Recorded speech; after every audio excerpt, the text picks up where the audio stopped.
Assalamualaikum badin Gambian kul badin salun kul badin kawrin kul bal be konton na albini al konton Allah momo wedla odula rek ba folale assalamualaikum warahmatullahi taala wabarakatuh bide afelentin nata very short video nata woleke pour ka na nikuya na disappointment no pour ka antandi president ola ada baro anala delegation o melbe nyim to kono ko mel yalon ko wolle kada kawru kunun bawo be bota kalamale kunun na fondin ke wol sotole anin na merol mel yalon ko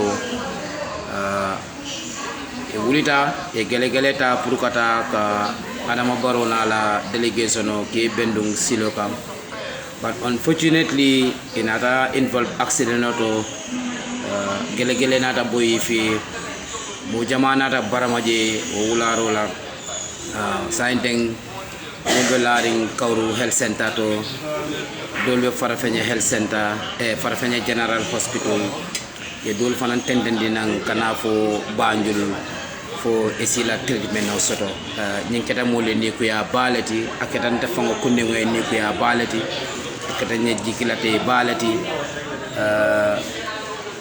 ay mol bele terem be yawo ngaje kabrini accident o kada kawru unfortunately maje prestano fango bawo accident o me alon ko more than 10 people to 15 people mele injury sotoje man prestano je ay jije kata kafuta mol la mele alon ko lebe laare loptano to kawru fango kono man na mol fananje mele alon ko afuta amanna mol fana wulindi pour kata ka futa ni mol la melialan ko be larin kawru lapta noto melialan ko e be larin farafenye general hospital ani melialan ko yewolle tentendi nan kana kata banjul pour ka foda treatment soto jinketa nyenni ko ya bati la jinketa nyenni ko ya bati bawo e ntol be yalo ne ko presta ngo fango wulta silo mem fango kan wala metti fama store a wulta wo metti o silo le kan andu meddi farmer store wo mu bankole ka wo sponsor ntol be la kodo na budget toto kodo nying me alon ko wala kala nying meddi farmer store men ka dépense ko kodo nying abotan na keso la kono na rankeso, but unfortunately nga nyim presta ngole je kabring ala meeting follow la ay mensoro jokalu kana fo badi bunjaba kunda kana farafenye kana fo pancang ay nyimmitingol mel bekije amantara senelal la ko fango amantara amawo fango le fo adala na senelal la ko fango amantara wo fo la adala. On top of that nata accident o sotom fangol singo koto. This is very serious. Nko Gambian call President Barrow is not a trustworthy person. Natara abanyama ye accident o soto sato do me alon ko is involved more than 10 people be injury so je ye dol nati fo banjul itela silo hawji da nyaawo nya ite nyanta 1 minute ite nyanta 5 minute talale ka futa victime la mel alon ko be laare loptano bawo ay midingo ke panchanne. Even after the meeting in Panchang asi tonno back to kawru waranta ay delegation baki yena kawru yena futa victime la melialon ko be laari loptanol to melialon ko no e be laari kawru health center to melialon ko be farafenye loptanol to ani melialon ko ye proceed li yenati fo banjul nyin keta mun nyen ni ko yati bari amanke nye surprise ti. It's not a surprise because mbe yalo ne ko President Barrow ni katale kata President Barrow be mu katale ti momo bulata la kulungo kono ibita malo le soto la je ibita doya le soto la je ibe ni ku ya le soto la je ibita bunya soto la je because President Barrow mel fangole President Barrow nati in power fo yake President Barrow de bi aning horomanta yale be wol kan mol be wolonne anim bunya bal yale be wol kan akalo wolle la platform to ka wolle nem platform to instead of aya fonto le ndo la mol bijele mel yalan koy buka engrais sanno $700 wolem engrais ti mel fongol ka engrais soto mel fongol engrais sanno nyinang stoto in kawru wol fongol pol ka problem wol mel soto because you have to go up to farafenye bank a poor farmer ita fo farafenye ko doju in the bank yena namuru opso kawru yena ne ila engrais very serious situation going on na farol hanna in kawru sante mo bukata farol mo buka farol use no farol melbe kawru farabulol melbe kawru nyim farabulu bal mel yalan ko wadi tambida korra be kawru a be ka fo balundi no bara manolela any compound in kawru to lat childhood time will be ke fambalundi no bara manola because lansol bije le mel yalan ko enough lands bije me yalan ko mol ka seno ke no je ka start kawru fokata fo panjang fokata fo kuntawru fokata fo end of the country a be mu mani do kudlalet bari prestama mam femfono molye ebe masingo ebe mani tura masingo ebe o dino la gambia no la nyadi ebe mani jumale bulala wo kono pour ka mano tuala ebe mano tula nyadi le e ka mani tura masingol mel jengandi is a wrong advice momo koy ko president baro mani tura masingo ta yo janjandi gambia no la abi advice kan very wrongly because janni bi mani tura masingo ebe o dilanto lamolla ndenga mere inyanta menkela wolen ka silol de la so that mol la farabulol mel be laring mol bu ko far access so farabulol mel la silol de la o farabulol to access so to silol la mole muruno mani dogo kam bari bi family jamal bije they are suffering a lot of families in Kauru and beyond in the Gambia they are suffering. They have lands, they have vast rice fields. But the President Baro nyinga abenin tomenna ahe munne fo kaw nying mani doko ka sementi ya Gambia konaja. Bara felenting amina anin sedano kana aka molla mol bulande accident ngol kono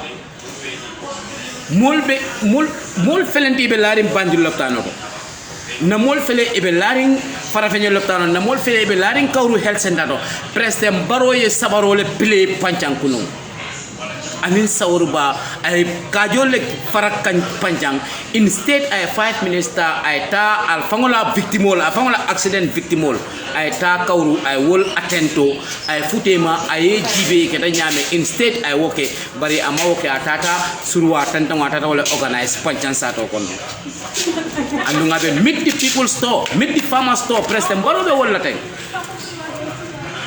meet the farmer store president Baro be meet the farmer store la instead of aya fo molye molbe engerel sodla nyameng at a cheaper price mol la farabulol be dokuno la nyameng irrigation channelol be delano la nyameng CRR felenti ndo CRR niamoy mani dogo Gambia CRR is number 1 jahali pachar hannan kabringa nata hanibi hani dalaso ama spend jahali pachar kono ngo al borim boringo bulanyin noma ali borim boringo bulanyin noma al tonya fay al borim boringo bulan noma ngale ko ise bitreya ngawole fo anumba fola le bi mba fola sama mba fola sindi president Baro ise bitreya to the Gambian people lahiri tinyala leng is not a trustworthy person Gambia dinkende umanyana ka bula president Baro no because abela time le wisla. But unfortunately, nga molti le melialon ko hanin tol la journalisol fangol kono nga journalisol dol solo melialon ko dogo journalisol fangol dogo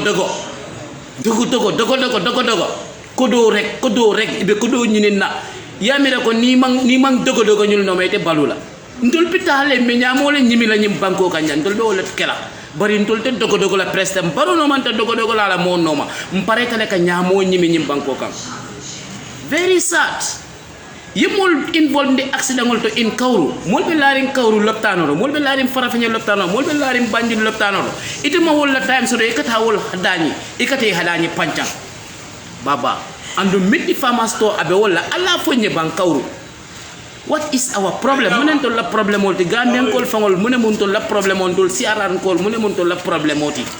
Baro ye mune bondin tol kang janni ngabe mani tura masin ken sango natilan tolye ngamira me important wolem to la farol mbe access la farol to nyameng mbe woldo kula nyameng fo ci muruno kunu bawo kunu korda be Kauru abeka fam balonde no manola mfangol kamano men dogu from our rice fields bari bi muna naw manol bu ko dogu no mo be relying boto kono manol kan baba ibe jang ibe mano sanne la dimbaye boto kono ibe mano sanna Kauru boto kono albe bulala normal ba la time waste la normal felending amammo hati alba la time waste la alnya ya jelen tolle nga dundi kawru sato kono alende ji kawru le bang ndele nga president baro ni nga la delegation Dr. Touré ndele nge be samba kawru alkante je normal bang alkante je normal bang ko ko dogo life ma non takela to nya wula ngole bem bulu nko ngamune fo nko ning change of government kata na molbe sulari men na wala na farto silo le dela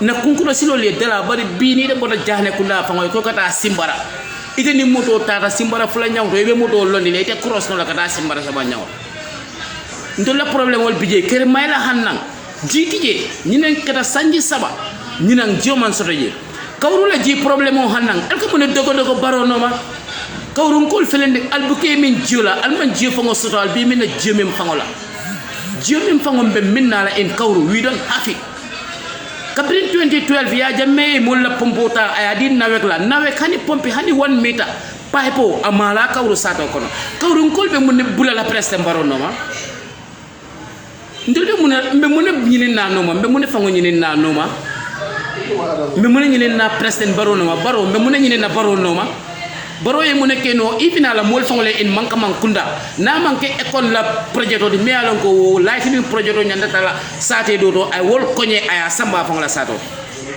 jama membe lori ngala sato do projet do le pour gambia ay jama ta aya samba la sato ay police station sos GPA Gambia Ports Authority la kodo ndol be la kodo ayata atara police station lo ay manka mankunda a felentin sai manka mankunda mo jolle be oto mo me manka mankunda is less than 500 people mele manka mankunda loptano akata wole loje ndol la kawru health center ni dana je ni dade la laboratory do ceiling fan wole bije bara felentin akata one of the best health centers akata lo manka mankunda albe mune bulala president baro no masai ala fonye ba ala fonye tol be mune bulala president baro no ma fombita tol be barama kul sot la jembe accident kul sot la je mune ben tol bulala president baro no ma ante lafta wala la the people of Kauru lafta wala la albe mune bulala president baro alka mune nyine nga bulu alka mune nyina bulu abe mune keno la altoli ala broda hanna manka mankunda cycle aka wala bore ni moto fanga ama dino ala broda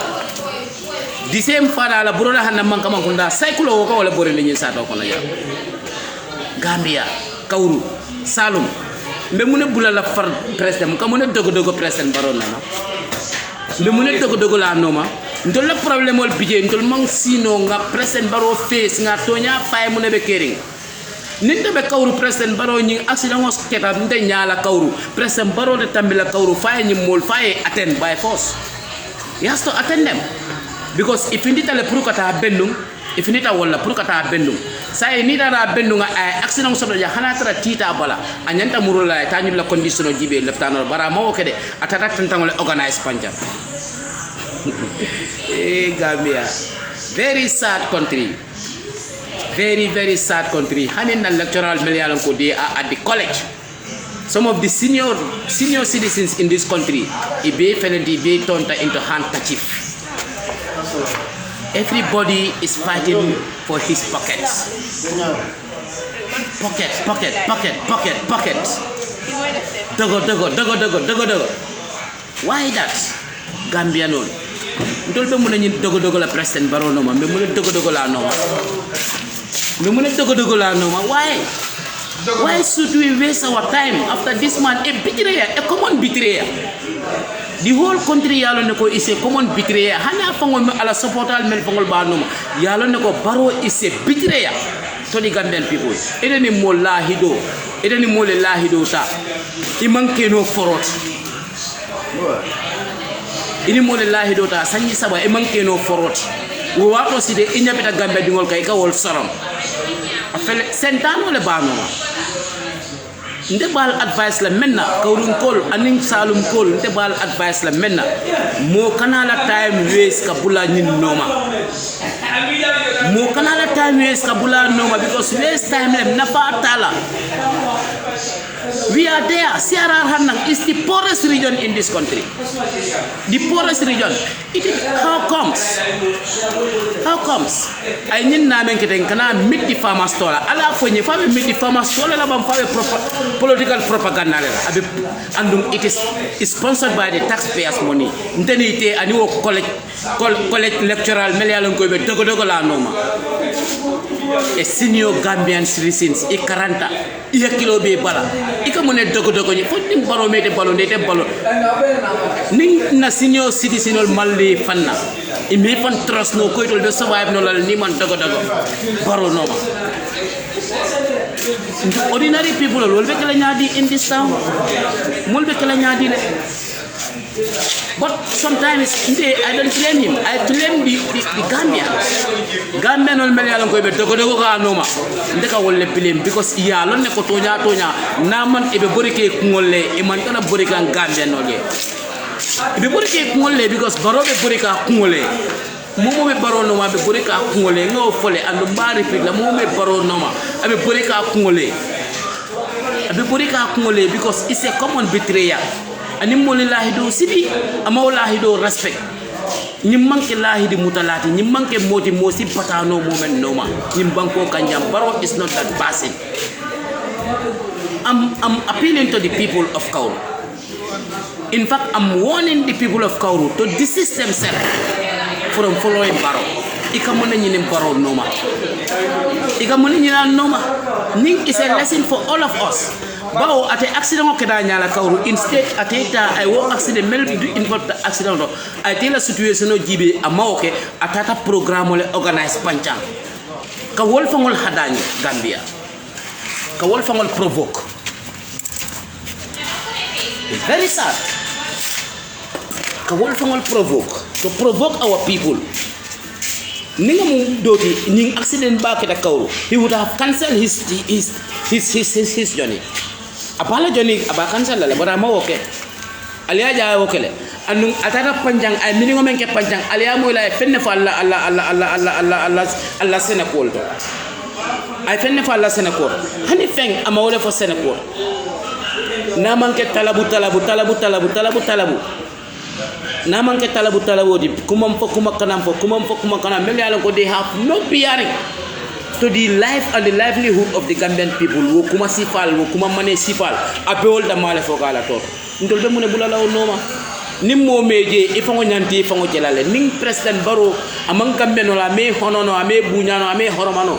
Gambian ol nyanti ifam bunyano la ye fam horoma. The Gambian people should respect themselves.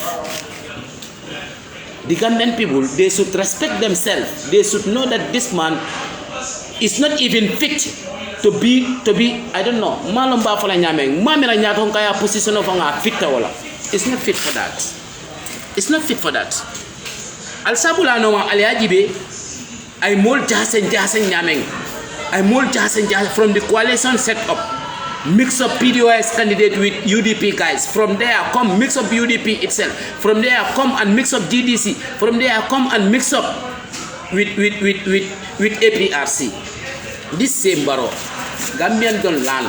We have to learn and know the type of leader we are having in this country. But unfortunately, Melialon koi malla alala. Mel malla alala. Ndeka wole fode Melialon koi malla ala fangola. Wole ka doga noma. Very sad. Very sad story. Ngoy ko ndebita nyamo le nyimi la nyamo ndeka ta wole nyimi mpare la ka nyimi. Bari dogo. I will never do that. That's why when I see some journalists, dogo. Hey, to nyambe wole fola membe keri nyambe wole fola nano Gambia be nke jawodi. I don't care about that. But what is happening in this country, mbe wole fola molia moy, what is going on? More than 10 people in Handangi be admitting. Some in Kauru, some in Farafenye, some in RVTH. Baro ay muneke ay mun delegation lekije wolbe hani mel fangol ye wol samba loptanol to wol, they are not even his supporters because ye filijele ye abundant jele they when they are away Kaurun ka dingol melialon ko they love their own people wolle fangol ye la modol ta ka mala ka fuel wo suto ka dol samba Farafenye wo suto ka dol proceed ni nam fo kombo. Where is President Barrow? Miti farmers to anduna kodo abe yaika wala instead ay na ya fo mo le fan na kunkol fangol mbe wol dogo la nyameng na rice field mbe access sot la wol to nyameng ama wol dol time soto talabu talin Gambian people.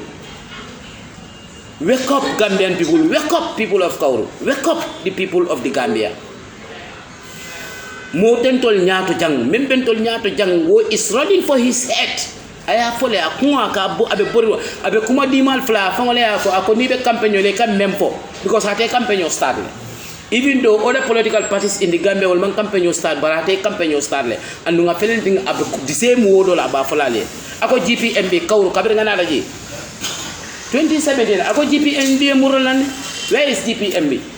GPMB be nyaadi le fo be sant o be operate kan sa al nga nyoni ninka na farto silo la ka be de la farto silo be nyaadi le hani mel fango ya lan ko be periola even period fango handan Kauru. Very sad story. Womu another different topic like that. I will come with that very issue ndo fo la say me alon ko wole Kauru ni Senegal ka fu ñuma ani ñamina ani rest of the Gambia be connect wo ferio fango la situation handan alta leta jibe al fango ye ni wonata ya ko ale ko abe amina Kauru be ke la godoro ngoti amina Kauru be ke la sanot albilla no law la ko tan ke ba so ning audio amamme this is short ning video amamme this is very short video. I will get to Minale in full force sign. Every day I will come. Every day I will come and hammer. Every day I will come and hammer.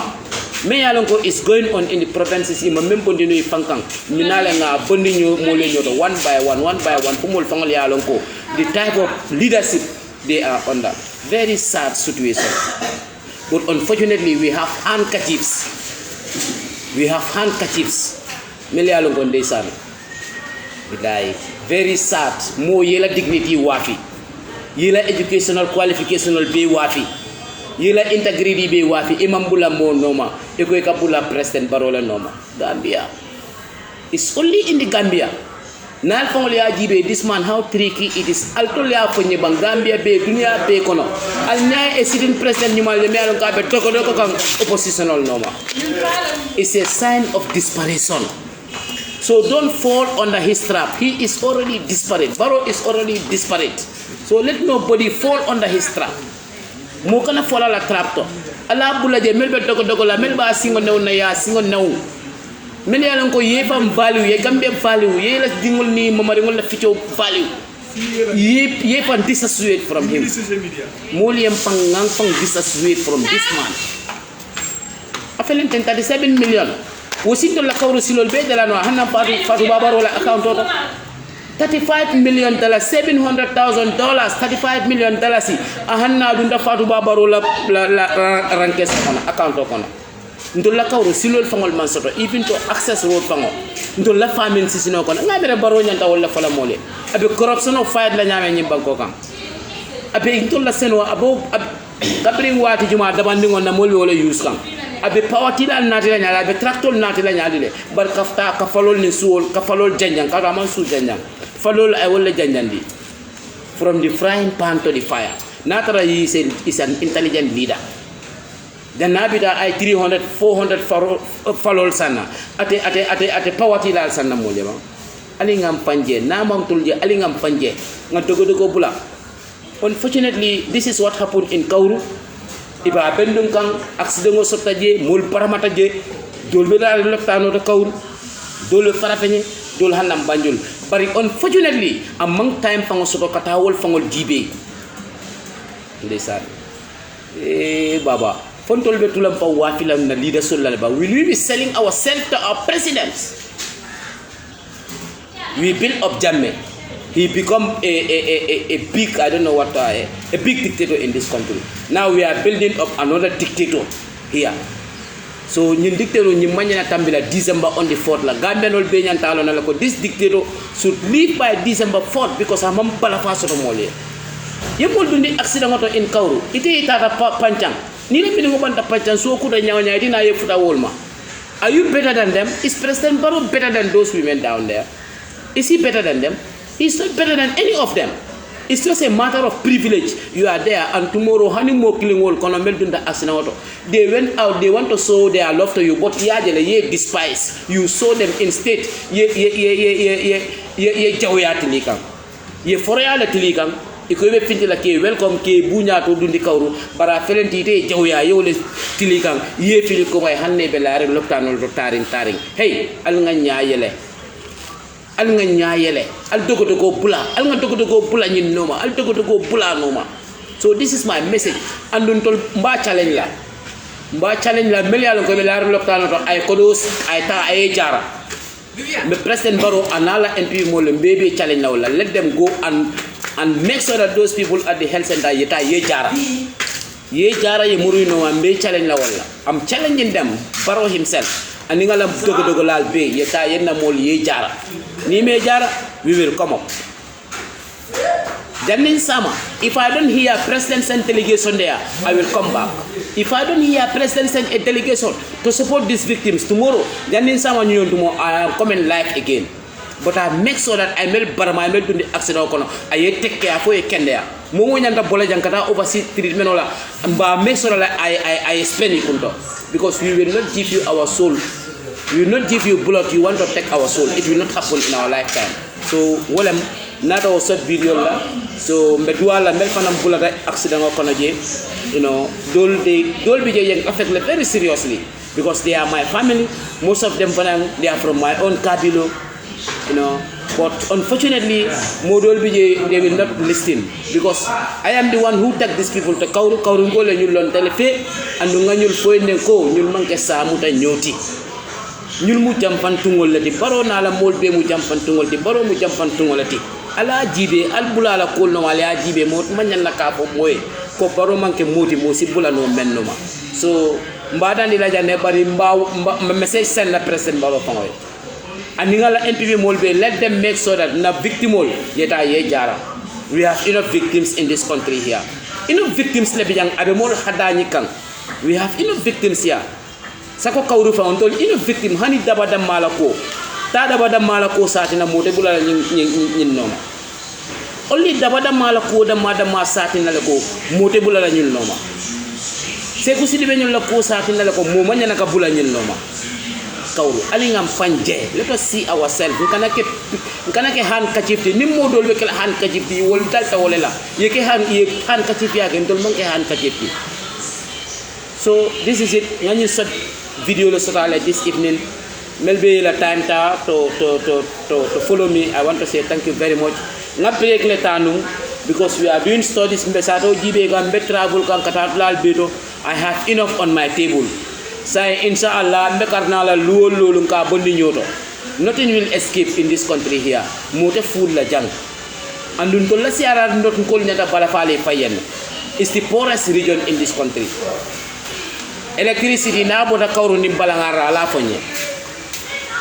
Nta fola melbe jem nta usula ko nta wol fola fang barata da silo mena midi farmer store mbe wala discourse la ay munne mum farmers ko ay munne bondi kam farmers wol melbe je ay munne sambe ay munne foya ay munne bondi kam me murna ne ngawo be bondi ale nyoto insha Allah rabbi sam bal be kontana albe toni ngal kontana albe la ma fola thank you nga dol ji janne mel ya ko ni de ko kilin you know ngalo ne dogo lalem ibe watch kan sending ngamo jamal jije amanjari ngibi tofo dogo so I'll continue alla dogo yala I'll continue al kabaro singon nawum ko malla business solda Allah hajo le wodo banken to la business di bari memu to nyaadi dewe continue la ka wala fo ni if you like me fine if you hate me fine all welcome I don't have any business with that so thank you very much